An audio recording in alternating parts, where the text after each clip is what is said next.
ഗഗൻയാൻ മുതൽ ഭാരതത്തിന് സ്വന്തം ബഹിരാകാശ നിലയം വരെ ISRO കൈപ്പിടിയിലൊതുക്കുന്ന ശ്രദ്ധേയ നേട്ടങ്ങൾ ആഗോളതലത്തിൽ ചർച്ചയാകുന്നു.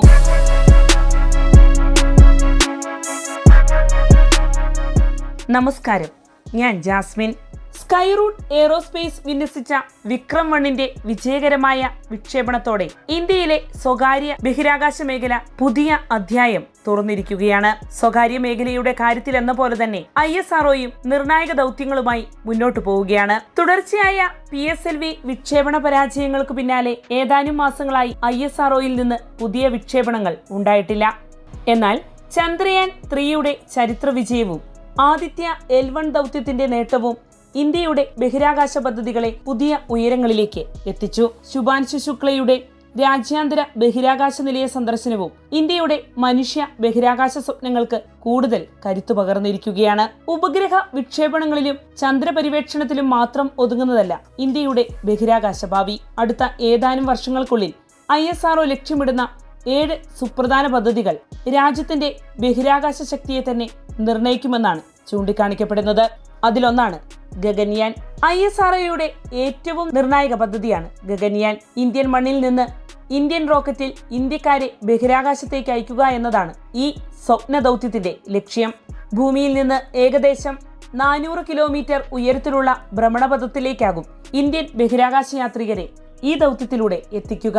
ഈ പദ്ധതി പ്രകാരം മനുഷ്യരെ ബഹിരാകാശത്തേക്ക് അയക്കുന്ന ഗഗൻയാന്റെ പ്രാരംഭപടിയായി ആളില്ലാ പരീക്ഷണ ദൗത്യങ്ങൾ നടത്താനും ISRO തീരുമാനിച്ചിട്ടുണ്ട്. ഇതിനായുള്ള പ്രധാന സുരക്ഷാ പരീക്ഷണങ്ങൾ ISRO ഇതിനകം തന്നെ പൂർത്തിയാക്കിയിട്ടുണ്ട്. ആദ്യ ആളില്ലാ ഗഗൻയാൻ ദൗത്യം ഉടൻ തന്നെ നടത്താനാകുമെന്നാണ് പ്രതീക്ഷിക്കപ്പെടുന്നത്.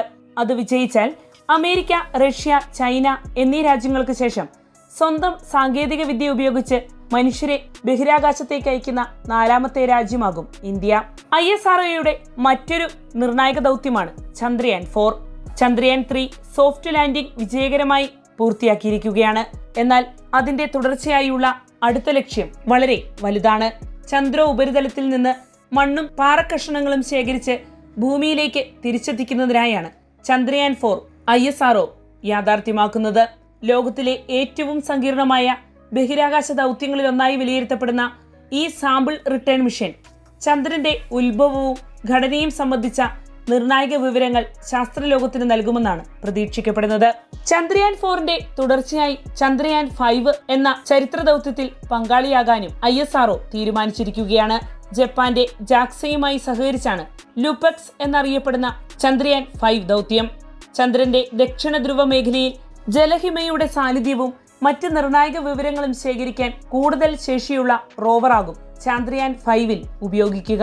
ഭാവിയിലെ ചന്ദ്രദൗത്യങ്ങൾക്ക് ആവശ്യമായ വിവരങ്ങൾ കണ്ടെത്തുന്നതിൽ ഈ പദ്ധതി നിർണായകമാകും. ISRO പദ്ധതിയിട്ടിരിക്കുന്ന മറ്റൊരു ചരിത്ര ദൗത്യമാണ് ശുക്രയാൻ. ചന്ദ്രനും ചൊവ്വയ്ക്കും ശേഷം ISROയുടെ ശ്രദ്ധ ശുക്രനിലേക്കാണ്. ശുക്രനിലേക്കുള്ള ഇന്ത്യയുടെ ആദ്യ ദൗത്യമാണ് ശുക്രയാൻ. ശുക്രയാൻ അഥവാ വീനസ് ഓർബിറ്റർ മിഷൻ വഴി ശുക്രന്റെ അന്തരീക്ഷം, ഉപരിതലം, കാലാവസ്ഥാ വ്യതിയാനങ്ങൾ എന്നിവ പഠനവിധേയമാക്കും.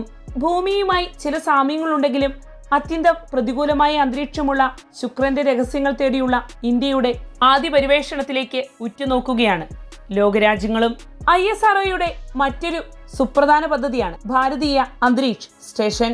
2035ഓടെ ഇന്ത്യയുടെ സ്വന്തം ബഹിരാകാശ നിലയം യാഥാർത്ഥ്യമാക്കാനാണ് കേന്ദ്ര സർക്കാരും ISROയും ലക്ഷ്യമിട്ടിരിക്കുന്നത്. ഭാരതീയ അന്തരീക്ഷ സ്റ്റേഷൻ യാഥാർത്ഥ്യമായാൽ ദീർഘകാല ബഹിരാകാശ ഗവേഷണത്തിനും ശാസ്ത്രീയ പരീക്ഷണങ്ങൾക്കും ഇന്ത്യക്ക് സ്വന്തം വേദി ബഹിരാകാശത്ത് തുറക്കപ്പെടും. ഈ പദ്ധതിക്കായുള്ള ആദ്യ മൊഡ്യൂളുകളുടെ വിക്ഷേപണം 2030കളുടെ തുടക്കത്തിൽ നടത്താനാകുമെന്നാണ് പ്രതീക്ഷിക്കപ്പെടുന്നത്. നിലവിലെ രാജ്യാന്തര ബഹിരാകാശ നിലയത്തിന്റെ പ്രവർത്തനം അവസാനിക്കുന്ന സാഹചര്യത്തിൽ ആഗോള ബഹിരാകാശ ഗവേഷണത്തിൽ ഇന്ത്യയുടെ പങ്ക് കൂടുതൽ ശക്തമാക്കാൻ ഈ പദ്ധതി സഹായകമാകും. ISRO ലക്ഷ്യമിട്ടിരിക്കുന്ന മറ്റൊരു പദ്ധതിയാണ് സ്പേഡക്സ്. ഭാവി ദൗത്യങ്ങളുടെ അടിത്തറ എന്നാണ് ഈ പദ്ധതി വിശേഷിപ്പിക്കപ്പെടുന്നത്. ബഹിരാകാശത്ത് 2 പേടകങ്ങളെ പരസ്പരം ബന്ധിപ്പിക്കുന്ന ഡോക്കിംഗ് സാങ്കേതിക വിദ്യ എല്ലാ വൻ ദൗത്യങ്ങൾക്കും അനിവാര്യമാണ്. അത് മുൻനിർത്തിയാണ് സ്പേഡക്സ് പദ്ധതി ഒരുക്കുന്നത്. സ്പേഡക്സ് 1 ഇന്ത്യ വിജയകരമായി പൂർത്തിയാക്കിയിട്ടുണ്ട്. തുടർന്ന് സ്പേഡക്സ് 2, സ്പേഡക്സ് 3 ദൗത്യങ്ങൾ വരും വർഷങ്ങളിൽ പൂർത്തീകരിക്കാനാകുമെന്നാണ് പ്രതീക്ഷിക്കപ്പെടുന്നത്. ഗഗൻയാൻ, ചന്ദ്രയാൻ 4, ഭാരതീയ ബഹിരാകാശ നിലയം തുടങ്ങിയ പദ്ധതികളുടെ വിജയത്തിന് ഈ സാങ്കേതിക വിദ്യ നിർണായകമാണ്. ISROയുടെ മറ്റൊരു ശ്രദ്ധേയ പദ്ധതിയാണ് നെക്സ്റ്റ് ജനറേഷൻ ലോഞ്ച് വെഹിക്കിളിന്റെ വികസനം. നിലവിൽ ഉപയോഗിക്കുന്ന LVM-3യേക്കാൾ കൂടുതൽ ഭാരം വഹിക്കാൻ ശേഷിയുള്ള പുതുതലമുറ റോക്കറ്റാണ് നെക്സ്റ്റ് ജനറേഷൻ ലോഞ്ച് വെഹിക്കിൾ അഥവാ NGLV. പുനരുപയോഗിക്കാവുന്ന സാങ്കേതിക വിദ്യ ഉൾപ്പെടുത്തി വിക്ഷേപണ ചെലവ് കുറയ്ക്കുകയും കൂടുതൽ ഭാരമേറിയ ദൗത്യങ്ങൾ സാധ്യമാക്കുകയും ചെയ്യുകയാണ് ഇതിലൂടെ ലക്ഷ്യമിടുന്നത്. ഗഗൻയാൻ, ചന്ദ്രയാൻ 4, ഭാരതീയ ബഹിരാകാശ നിലയം തുടങ്ങിയ ഭാവി പദ്ധതികളുടെ പ്രധാന കരുത്തായി ഈ റോക്കറ്റ് മാറുമെന്നാണ് ISRO അവകാശപ്പെടുന്നത്.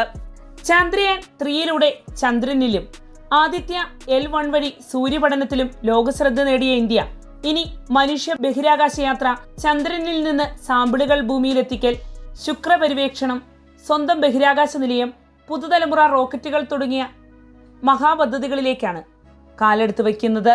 ഈ പദ്ധതികൾ വിജയം കണ്ടാൽ ഇന്ത്യ ലോകത്തെ മുൻനിര ബഹിരാകാശ ശക്തികളിൽ ഒന്നായി മാറുമെന്നതിൽ സംശയമില്ല.